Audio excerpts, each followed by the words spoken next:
Akhirnya regresi. Dulu aku melakukan itu dan akhirnya aku menjadi seperti ini. Sekarang aku akan merubah itu semua. Aku memiliki ingatan masa lalu. Hey, Kristau di sini.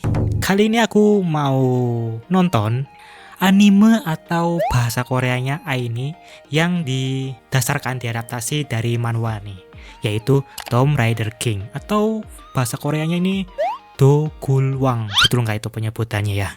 Manhwa yang dibuat oleh Sanji Jiksong itu sebenarnya aku udah baca tapi lupa ya, karena berhentinya kenapa dan sampai mana gitu. Jadi ya sekalian nostalgia gitu.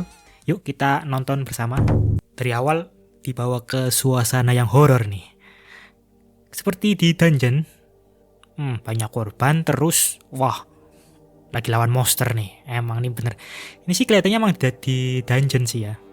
Oh, ini kayaknya MC kita nih. Sama kayak yang di manhwa ya. Namanya siapa lupa, coba aku cari dulu ya. So Jong Hyun. Pokoknya So Jong Hyun lah, itu MC kita. Dengan rambut hitam, pakaian hoodie, celana jeans. Terlihat familiar ya bagaimana MC-MC di manhwa. Buset, lawan monster segede gaban.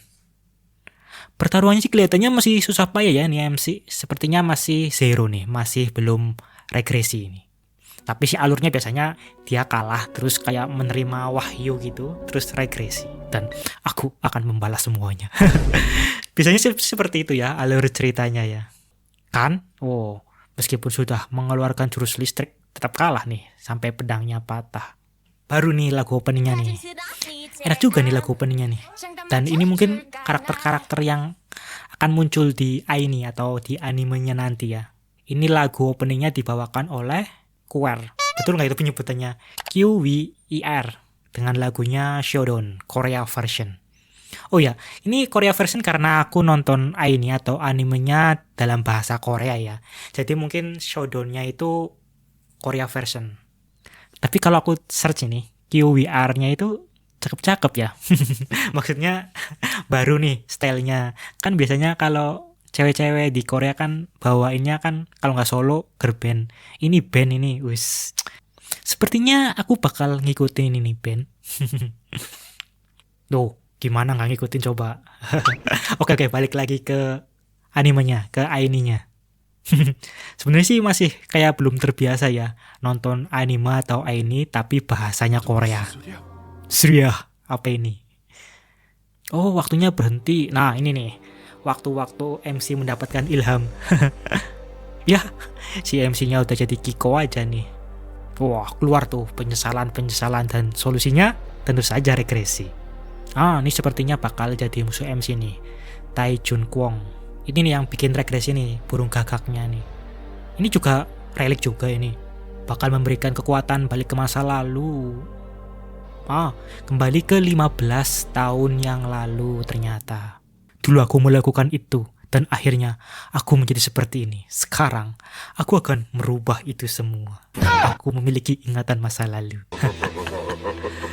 Khas tokoh utama yang regresi. Sudah cukup Ajuma. Aku punya ingatan masa lalu juga, wis. Akhirnya regresi di masa ini, di masa lalunya si MC 15 tahun yang lalu itu sepertinya orang-orang belum memiliki ingatan atau tahu tentang relics. Jadi sepertinya MC kita ini bakal ambil langkah duluan buat farming atau hunting relic nih.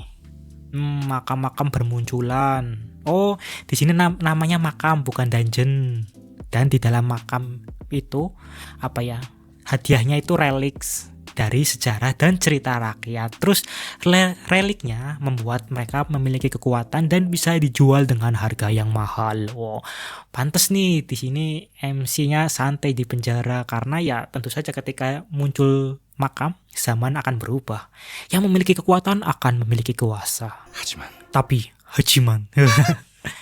TKBM Corporation menghadang pemburu dengan pasukan bersenjata. Wah, curang ini, mentang-mentang udah punya kuasa dan duit, mau memonopoli semua relik nih kelihatannya sih. Oh, dan ternyata emang bosnya itu bernama Tai Jun Kwong, itu yang menjadi musuhnya MC nanti. Sebelum regresi itu si MC ternyata kerjasama sama bos Kwon, terus kerjasama berburu relik dan juga mendapatkan tugas-tugas kotor untuk membersihkan nama bos Kwon. karena tidak ada pilihan katanya. Terus paling MC pingin pensiun atau keluar, ya dibolehin sama bosnya, tapi harus mengerjakan misi sulit. Padahal itu misi bunuh diri untuk menghapus jejak dari apa yang dilakukan bos Kwon. Ya iyalah, bos Kwonnya ya takut itu MC udah mengerjakan semua pekerjaan kotor milik bos Kwon kan. Keluar takutnya si MC malah bocorin semuanya. Pelajaran juga nih, jangan terlalu percaya pada orang, apalagi disuruh melakukan pekerjaan kotor. Dan setelah regresi akan aku balas semuanya. MC. Sistemnya muncul nih.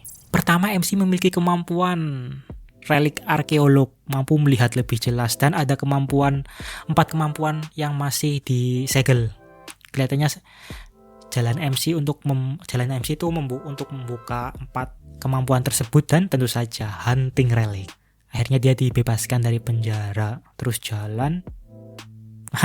Biasa ketemu berandalan-berandalan yang tentu saja dulunya membuli MC. Dan di sini saatnya MC untuk membalas dendam. Ini lanjut di episode 2 ya. Baru mulai udah Shibalseki ya ini si berandal-berandalnya. Ternyata berandalnya memiliki relik nih, pisau. Dan mereka belum tahu karena di zaman itu orang-orang belum tahu kegunaan relik sebenarnya. Sebenarnya relik itu sudah muncul, tapi kekuatannya disembunyikan nih sama orang-orang buat dimonopoli mungkin ya. Tentu saja. Pedangnya ya diambil sama MC dong. Udah punya kekuatan lagi. Dan ambil patung Buddha juga nih. Apakah patung Buddha itu juga relik ya? Yang penting ternyata ada di dalamnya itu, di dalam patung Buddha. Oh, ternyata itu naroba. Obat-obat terlarang ternyata. Mungkin ini adalah pembalasan MC atas pembuliannya di kehidupan sebelumnya ya sama pihak-pihak berandal itu ya. Dapat uang juga nih kalau ngelaporin penjahat, asik juga di sana ya. Oh, ini bentuknya makam nih. Dan ya ada pihak Jepangnya nih. Kebiasaan kalau di manhwa pasti ada pihak Jepang.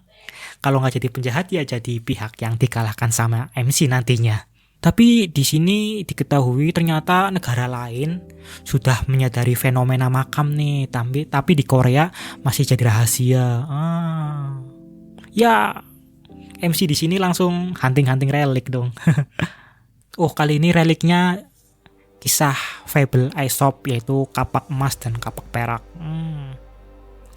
Reliknya tuh kalau nggak tahu cara mengendalikannya itu bisa makan tumbal juga ya. kayak sama di suatu tempat. Nah, ini penting nih, cara membuat bisa mengendalikan relik tuh butuh affinity, yaitu saling percaya dengan relik, dominance, yaitu memaksa relik agar patuh, terus kompatibilitas atau ikatan ideal antara sesama manusia dan reliknya nih. Dan sepertinya So Jong Hyun menggunakan dominance untuk melawan relik tersebut nih. Dari dia melawan penjaga relik kapak emas dan peraknya nih. Oh, pihak Jepangnya telat. Seperti biasa jadi pihak yang dikalahkan sama MC. Setelah relik itu didapat, ternyata makamnya akan runtuh dan kembali ke semula. Oh, jadi mungkin ini dungeon atau makamnya fungsinya kayak cuma kita masuk terus kayak memecahkan teka-teki atau mengalahkan penjaga dungeonnya, terus kita dapat reliknya ya. Mungkin seperti itu ya. Kan di sini pihak Jepangnya kalah. Oh, itu berandalan yang waktu itu dikalahin sama MC-nya di episode pertama. Disuruh nyari apa itu? Suruh ke Midas, ke Amerika buat nyari apa nih? Mungkin ini checkpoint selanjutnya dari MC kita nih. Oh, papasan nih sama pihak Jepangnya. Kan biasa, dia ambil tuh relik punya Jepang. Muncul manifestasi makam lagi nih. Wah, bakalan hunting relik lagi nih MC. Ramalan. Sepertinya di pihak Jepang ada yang memiliki kemampuan peramal masa depan ya. Sepertinya akan jadi perseteruan nih di episode nantinya nih. Dan selesai nih episode 2-nya nih. Baru awal-awal udah taunting aja nih sama pihak Jepang. Berani bener. Tapi ini di opening dan ending kreditnya kan pakai Hangul nih.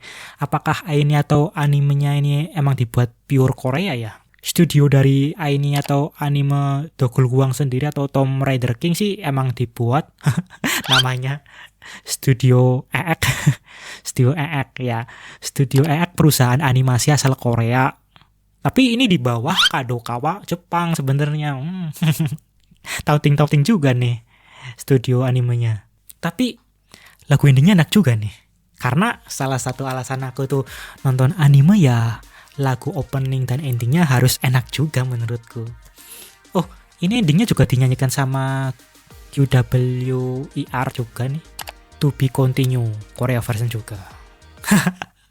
Kocak juga nih MC sama anak buahnya. Diriin kayak huruf love. Padahal tadi muka MC udah kelihatan licik banget tuh di sini. Oke lah, kelihatannya mungkin sepertinya aku bakal lanjut nih nonton episode ketiga dan keempatnya. Kalian kalau setuju tulis di kolom komentar juga ya. Dan tentu saja aku bakal lanjut baca manhwanya sepertinya. Penasaran? Sampai jumpa di next video berikutnya. Bye bye.